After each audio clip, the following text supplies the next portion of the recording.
right.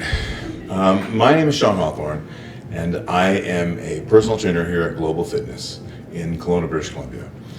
Now, one of the things that I was asked recently was, what got you into personal training? Why are you've been here for a long time and you still like it and you still come in every day, so how did it start?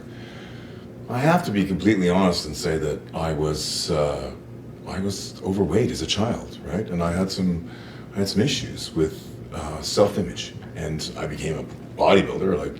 I was the national champion, drug tested a couple times, and then I tried to go to the world championships. I was pretty good, but I was not good enough for that. But I think number one thing for me was just this idea of I wanted to physically change. I wanted to be Arnold Schwarzenegger when I was a kid, and that level of motivation drove me to start. Now, with that, some of the stuff doing that, I recognized that there was way more than just sort of the technical ability. I read every book there was to know. I took exercise science. I know a lot of stuff about exercise and exercise physiology and nutrition. But the thing that was the missing component for myself and for most people is really the ability to stick with the program for long enough. You have to put a program in place and stick with it for long enough to see some results. So I started to look into some behavior change.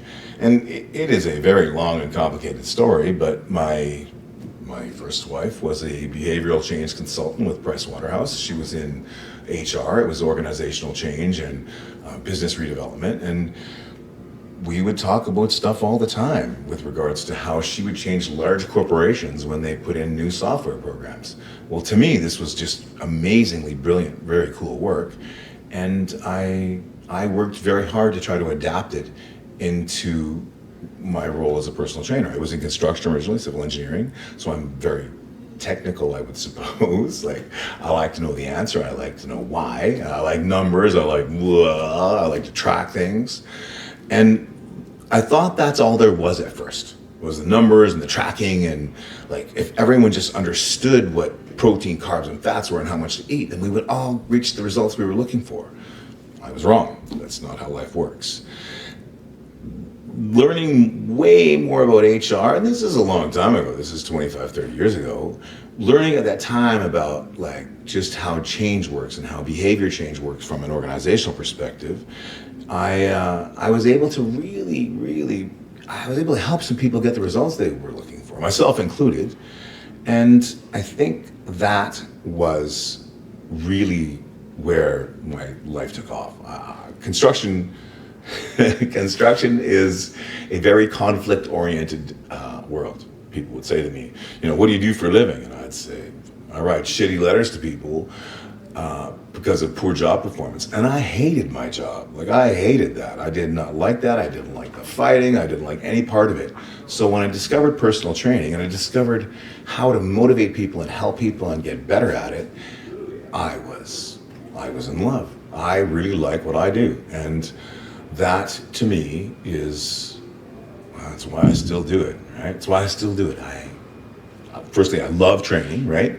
I make all kinds of little jokes about it in the sense of where I'm like, you could teach a man to fish, but, or teach a man to lift weights, but, give him a body image issue and he'll lift for his lifetime, right? So I have a real thing. I make, not quite the same way I used to be with regards to it, but I was always motivated to go in and train and work really hard and try to really improve. And I would meet people all the time who got that same sense, but they weren't able to tap into their own motivations. And they didn't have to be quite so harsh as maybe mine were. But I think when I think of why do I do personal training and who I am, it's because I like helping people reach their goals. It's amazing. It is really, truly an amazing job. And I get to get up every day and come to the gym and work out, and I get to help people either get out of pain, I get to help them achieve their physique goals, I get to help them achieve, or at least try to, achieve their sports performance type goals. And I think if you are an individual who cares about people, then that's a role for you. It's a role for me anyway. Thinking of like a technical aspect of it, like, that's sort of the motivation behind why I would do it. Now, why, what makes me qualified to do it? I guess, well, the idea of being in the engineering field and reading everything I possibly could with regards to exercise science and sports physiology. I took exercise science at university. I never once stopped learning, right? I like to read everything I possibly can on it. I touch up on it all the time. We have debates with other professionals, which I love to do. We love, when I say debate, I mean more like collaboration type things. Now, in my industry, everybody's arrogant and everybody knows everything, myself included, but it's still fun to talk about. I love talking about exercise, right? And what works and what doesn't work and what works for this person or that person. So, this constant desire to understand things and to learn about it, that's a really big component from a technical perspective. From a sort of like the mastery of technique and performance, in the sense, like I used to compete. There's a show here in Kelowna, the Western Canadian Drug Tested Bodybuilding Show. That was my very first bodybuilding show, and I won the heavyweight division, which was really quite cool. I was lucky enough to meet another competitor who sort of mentored me a little bit and helped me through the psychological components of dieting, and from that I learned a great deal, right?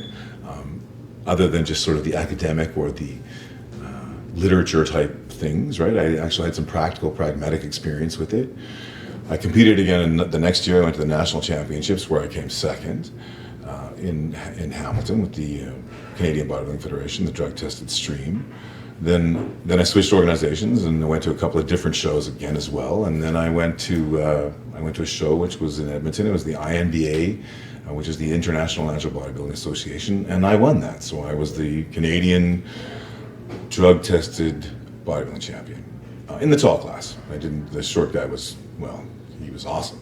So I was the national champion. I went to the world championships twice. I wasn't really, I don't know. Let's not kid ourselves. Genetics play a big role in that, and I went as far as I was going to go with the time I had. Bodybuilding is also a long-term sport, so you really need to have some time and some patience and a plan if you're going to get anywhere with it. And so I went as far as I could. So when I think of my sports performance, I tried everything. I tried to run. I have done boxing, I've done jiu-jitsu, I've done some MMA, I competed in a number of things. I used to compete in karate when I was young. I've tried every sort of physical thing in an effort to change a little bit. And that maybe is part of that whole initial body image issue stuff that was going on, or insecurities or whatever it is. I mean, really, if you know any bodybuilders, that's how it works. But the idea behind it was that what I really wanted to do was I wanted to take, I think that's maybe the engineering background. I took part A and I went right through to see if I could elicit some change, right? What did it take me to make a difference in myself? And when I think of myself as a professional, I think that that is the number one thing I can do. Every time that I ever hired a new trainer or had a young trainer who worked for me, I would look at them and I'd say, okay, so you got this lovely squat program to try to help your young athletes jump higher. When was the last time you took the chalk and put it on your fingers and marked the wall and jumped and seen how high your vertical actually was? Now use your own plan and see if you can make some changes. And so often I would hear, well, this is what it says in the book and this is the literature. I'm like, well, wait a second, man. How can you coach someone that if you haven't tried it yourself? And even today, that is how I teach young trainers to get better. I say, how'd that feel? Did you try that? Right? If you didn't try it and you don't make it work for you, then how you know it's going to work for someone else? The idea of a personal trainer who is, technically proficient as far as education is concerned, you have a master's in exercise science, that's brilliant. I love that. I think that's awesome. Or you have a degree in kinesiology, again, beautiful work, right?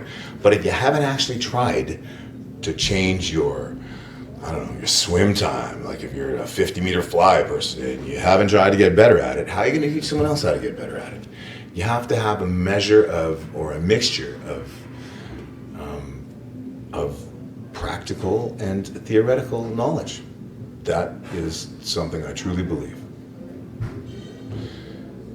When we're talking about earlier we were talking again about some impacts you may have had, or the people that you like to work with. Do you prefer to work with high-level athletes? Do you prefer to work with physique competitors, or do you prefer to work with just, the general population? There really isn't a preference. I don't do a lot of physique work anymore. Like, I just find that, I don't know, I'm maybe a little bit older and I don't do that much anymore. It doesn't, sticking to a diet and lifting weights doesn't change much, right?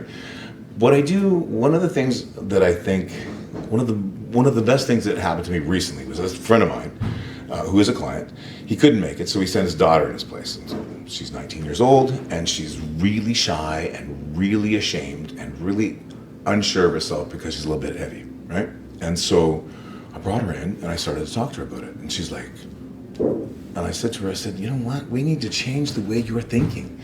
Like, not about yourself, but just about exercise in general.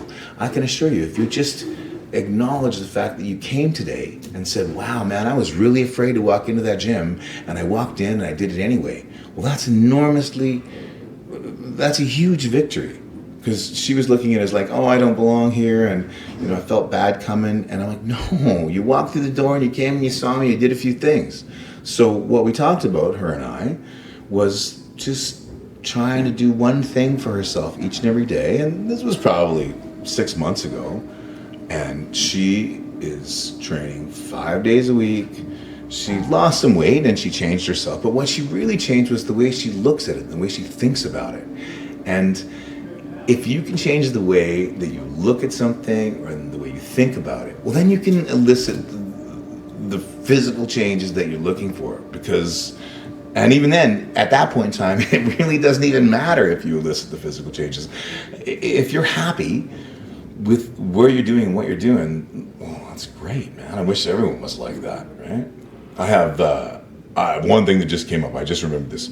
This was a lady came to see me when I first started. We're sitting down, we're talking, and she's talking to me about her diet and her food and her, where she's at and what's going on with her. And I started to talk to her. Okay, well, if you want to make some change, we have to have a point A and a point B. It's kind of, when I first started, it was my engineering side of things, or my engineering hat. And so I said, well, we'll have to take your weight, we'll have to do this, we'll have to do that. And she looks at me and she says, I don't know what you're talking about. She says, I love myself exactly the way I am. And I said, I appreciate that. I said, you came to see me, right, for some help with your weight loss. So, but considering that you love yourself exactly the way you are, perhaps you should be my coach. And I don't know if she found that funny. I thought it was a bit funny. But it was just like, it's just this thing around, why would someone want to go to the gym? I don't know, so they can be happier with themselves. And that does not require you to be thinner, or you to be stronger, or you to be, I don't know, anything. It just means that you have to value your success in doing what you said you're going to do.